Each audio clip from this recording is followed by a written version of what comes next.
We've just taken a short flight with Air Tahiti from Moorea to Huahine, where with Paul, we're going to talk story about the largest archaeological site in the entire Pacific Ocean. Well, we're in Maiva village here on Huahine, and as you said, it's the largest archaeological site. It's a huge habitation site and the largest in the Pacific Ocean. And it's an area that spans over 1 kilometer in width. It has the densest concentration of sites in the South Pacific. What we're looking at here actually is an altar. And these stones right here are backrests or seats.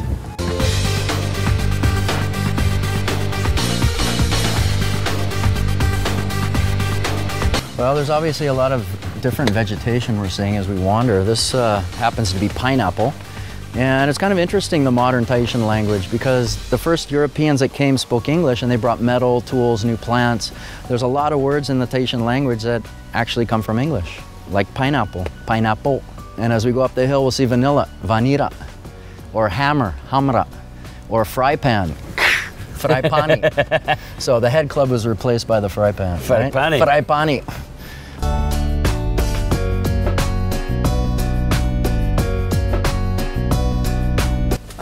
As I mentioned earlier, this is over 1 kilometer wide, and it's just one huge site. So this small area here, this is just a very small portion, 5, 6, 7% of what's on this hill.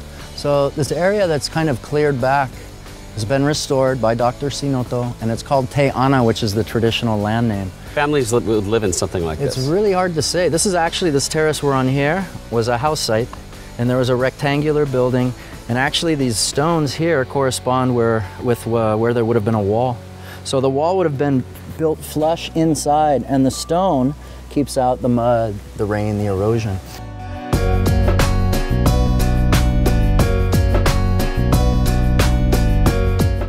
This is awesome. It's probably, well, to me, it's the most beautiful marae in Polynesia. This is just spectacular. That's one thing everybody says when they come to this island is it's so lush, and the variation or the variety of vegetation is mind-boggling. It really is.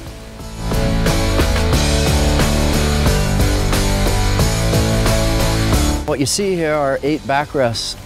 So as we said, there were 8 royal lines and there's 8 backrests. So this would be the first son?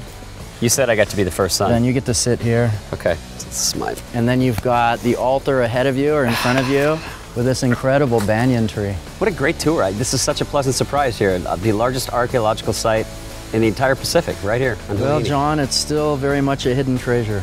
I mean, even people that have grown up in Tahiti aren't really aware of the fact that these sites are here on Huahine. This place puts a big smile on my face. Maruru. Mauriru. Nice to meet you. You too.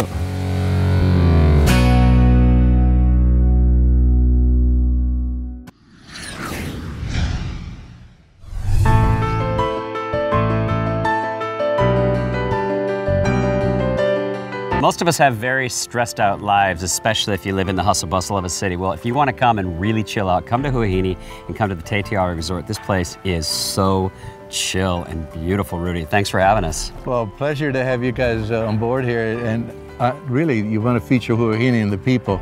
This island is magical. It's not like Bora Bora, Moorea, where there's a lot of business and entertainment and things like that. The people that enjoy this place, you mentioned it, John, it's the quietness, it's the tranquility. We have coral and fish here on our overwater bungalows, below them actually, that you can't find in any other part of the island.